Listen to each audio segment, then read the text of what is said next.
Welcome to the first episode of the CK podcast of this new season. Yes, I'm back. It's been a long, long time since I've done a live show. Let's just call it a sabbatical leave. Lots of exciting things happening with the marketing agency. We're doing really well. We got super busy, so it really took me away from basketball content, but I'm trying to find that perfect balance to where I can still do lives, do pregame stuff like this at restaurants and also do post-game shows after every single home game, some away games, just depends on the schedule. But I'm definitely going to try to come back um, and continue to provide the coverage I've always provided, which is in-depth, no nonsense, and being true to myself, being authentic as I can be. I appreciate all the love and support that I still get on Instagram. It's always a pleasure to talk to every single one of you guys who sends me a DM and we have a conversation.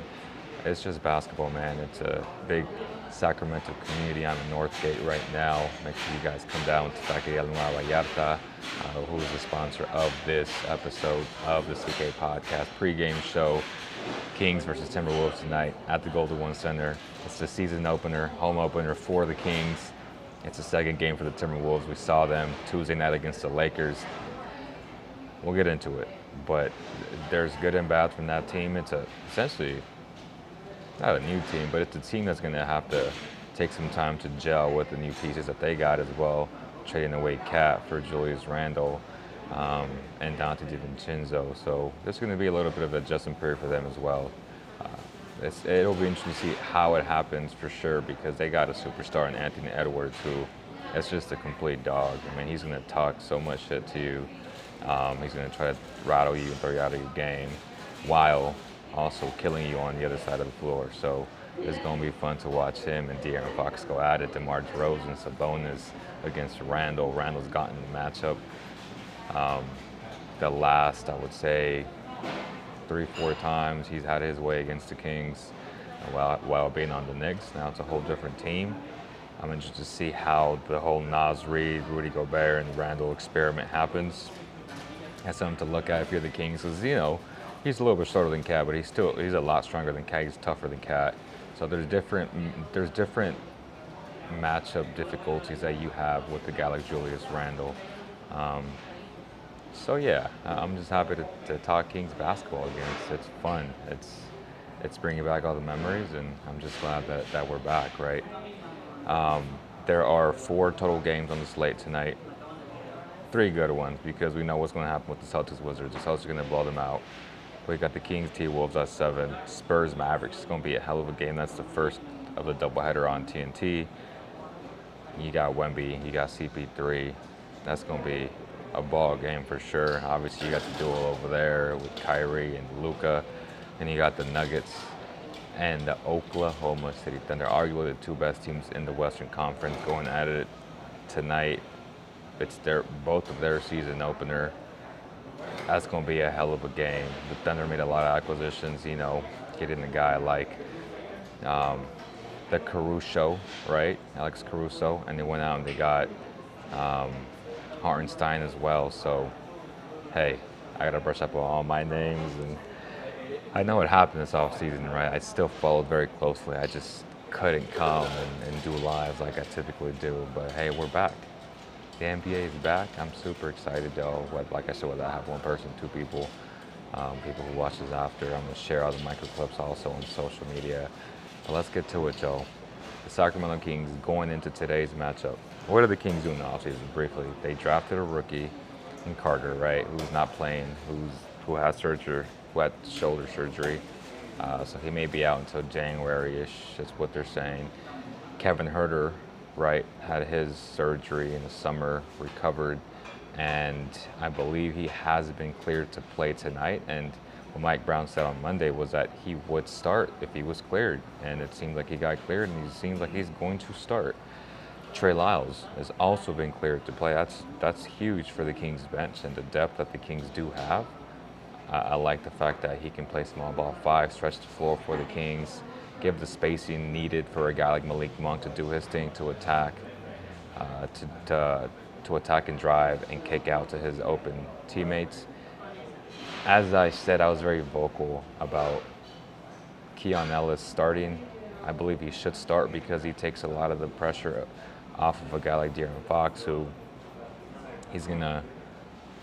I mean, I'm thinking about the matchups. Like, you're probably gonna start Kevin on him for sure, but ultimately Fox is gonna want to take the challenge, especially if there's no Keon in that starting lineup. And what worries me, and what's always worried me about Fox, is that he puts so much pressure on himself being ahead of the snake defensively, and then he gets tired out throughout a game. And a lot of the criticism that I do see with De'Aaron from a lot of the De'Aaron haters. I mean, there's still a lot of De'Aaron haters. I'm certainly not one of those people. I've been saying that he has top 10 talent for a long time now, and it's finally coming to fruition. But it would be nice to have someone take that pressure off of him. And now that Keegan was almost that guy last year, right? He's almost going to be like Harrison from last year, where he's going to guard bigger guys. I'm sure they'll try to put him on Anthony Edwards, but that's also going to impact his overall shooting. Like, there's so many dynamics, so many challenges that it comes with having a guy like Herter. Now, the pros are that you are going to have really good spacing, and that's what the Kings want to do. They want to have great spacing, right? And that's what Kevin does. At the end of the day, you still have to guard him, but I see a lot of comments, especially on Instagram, saying that he's a good team defender. I've been against that narrative for a long time. I don't see it, honestly. Just because he's 6'6", 6'7", doesn't make him a good defender at all. He gets beat a lot. He is, I wouldn't just call him a shooter, because he can do different things in terms of being able to facilitate a little bit, right? Coming out the DHO with Sabonis, playing a little bit of the slip. But oh man, we're also, like, the whole argument with him too is we're also acting like Keon can't shoot, which last year they were a top 10 defense with Keon in the lineup, and he shot almost 40%, if I'm not mistaken, as well, when he was set. So it's not like he's a slouch by any means. Like, you still got to respect him. Obviously, you're not going to treat him like a Kevin Herter, because he hasn't proven that yet. But he showed a lot of those signs in the preseason, or in the summer league, for sure in the summer league. Because preseason, I mean, it seems like everybody struggles shooting the ball, and I don't put any emphasis, any stock into preseason. That's just how I feel about it. I've never cared whether they win all the games or lose all the games. I really don't care, because a lot of those guys were cut and playing the bulk of those minutes. Sure, the starters didn't shoot the ball well, besides that first or second game against the Warriors, but I don't put no stock into that, man. At the end of the day, they got really good shots, high quality shots, and that's all you can ask for. Well, let's break down. So Kevin Herter is going to get cleared, right? The big acquisition, DeMar DeRozan, the guy that I've been asking for about 2 years. He is the definition of an all-time bucket getter. That guy is one of the best mid-range shooters to ever step on a basketball court. He's going to provide a lot of that leadership for this Kings team that's been needed for a long time. DeMar DeRozan is well respected amongst his peers as well, opposing teams. He's going to be a huge blessing for a guy like De'Aaron Fox, someone who can really play that role of, hey, we need a bucket. I'm that guy too. I know you can get buckets, because De'Aaron has proven that already, king of the fourth quarter. Both of those guys have been the two best fourth quarter closers. DeMar DeRozan led the league in minutes last year, so I understand the narrative that he's a little bit older, but at the end of the day, he's still a bucket getter. He's still a really good passer, which is one of the underrated parts of his game. I've been shown that on film for 2 years now, and how well he would fit in this DHO type offense, right? Just a free-flowing way to play with a guy like Domantas Sabonis, who loves to set up his teammates, who loves to play in DHO. If you enjoyed watching him and Kevin, imagine what they're going to do together, which they have already shown signs of that in the preseason. I just can't wait to watch it really, really happen tonight. I'm interested to see how they bring in Malik Monk, Fox, and DeRozan together. We saw a little bit of that against Golden State in the first game. We'll see if that happens now, because there is a size difference, I would say, and that's something that they struggled with last year, which was length and size. We'll see how that all plans out, but I feel like because DeRozan's so good at getting to the line, that he can stop momentum on the other side, get calls that the Kings typically don't get, right? That's what DeMar does, and that's why he's going to be such a huge help and positive for the Sacramento Kings team. So I'm excited about that aspect of the game as well. My guy, how you doing? How you feeling about DeMar? Man, I love DeMar. Kings win, screens will help him. DeMar will go downhill much easier. Yeah, Sabonis one of the best screen assist guys in the league. He gets his guys open, whether you want to call it movement or not. I mean, Draymond Green has gotten away with that for a decade, right? Getting Clay and stuff open the way he does. Sabonis is so similar in that aspect. He gets his teammates open, man. Like, he's a big body, strong body, physical as hell. He's gonna get you open. He just gotta be ready for the ball. What I like about Sabonis a lot that I've seen already in preseason is that he's a lot more assertive. He's beginning to find that balance of, hey, in my heart, in my DNA, I want to facilitate, but I also understand that my teammates need of me more offensively, right? Like, they need me to score more at times. And obviously with DeMar, that's going to help Sabonis not be or not put that pressure on him, because now you really have a guy in the starting lineup besides Fox who can really get you 20 easily, right?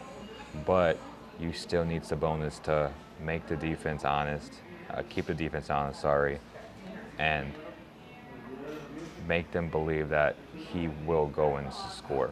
Like, if he can just hit that mid-range consistently, the Kings will be the best offense in basketball.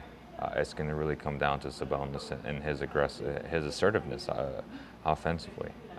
So that's one of the things that I want to see tonight, going up against Randall, who has really had his number the past couple times, and he has had his way. Obviously, he's going to put up box score numbers because that's what Sabonis does, right? He's going to get rebounds, assists, all that stuff.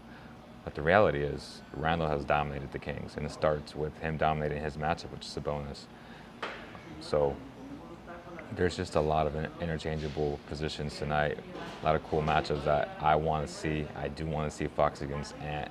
I know we've seen it in the past, and those two guys are going to go at it, so I can't wait for that as well. Do think the rim protection is still a concern for the long-term run, but you have time to figure that out. Sad about Devon Carter, by the way. Yeah, I mean, rim protection is a massive issue. Like, let's not act like it's not. I agree with you 100%. But the reality is, they're going to have to outscore opponents and get timely stops, which they've never had an issue outscoring guys, right? But getting those timely stops starts with the new culture that Mike Brown brought. And there are better defenders on this team now that they used to have 2 years ago. So hopefully those timely stops come in clutch, right? Like, that's what you need right now, because you're not going to get that rim side protection because the Kings aren't built that way right now. But that doesn't mean that they can't do something by the deadline. But yes, that rookie in theory, it reminds me a lot of a guy like GP2, right? Gary Payton II, where he's going to crash the board all the time. And that's another emphasis that the Kings spoke to us media members about when they kind of, off the record, put us on the court. They kind of showed us what their 5 primary fundamentals are, what their philosophies are, and crashing the boards this year, getting extra possessions, is going to be one of those things. So there's just so many interchangeable matchups tonight that I can't wait to watch, man. I'm super excited. With that said, though, let's get to the immediate things. Will the Kings cover +1.5? I believe they will. But if you are going to bet this game, I would buy 2 points. So get them at +3.5 at -150, I believe. And if you do that, I'm very comfortable with the Kings at least covering 3.5 points. So if they lose by 3 or less, you still win. If they win, you outright win. But I do think the Kings will win the game tonight, just based off the energy that the Golden One Center, who just got rated #1 by ESPN, best arena in the NBA. So that's super, super, super, super awesome to hear. And a big ups to this beautiful city of Sacramento, which I love, which is my home now and it's my family's home. So that was awesome to see the recognition from ESPN, because we really do have the best fans in the NBA. Other than that, though, let me know what you guys think in the comments below. I appreciate all the love and support. I'll see you guys post game tonight. Make sure you follow us on Instagram at cowbell_kingdom. Make sure if you're in the Northgate area or anywhere really in the Tomas on the north side of Sacramento, make sure you check out Taqueria La Nueva Vallarta. Best Mexican taqueria in Sacramento, hands down. Hopefully you guys enjoyed this little recap of 15 minutes is what I was hoping for. But yeah. And on behalf of the entire CK family, I thank you guys. I'll see you on the next one. Peace.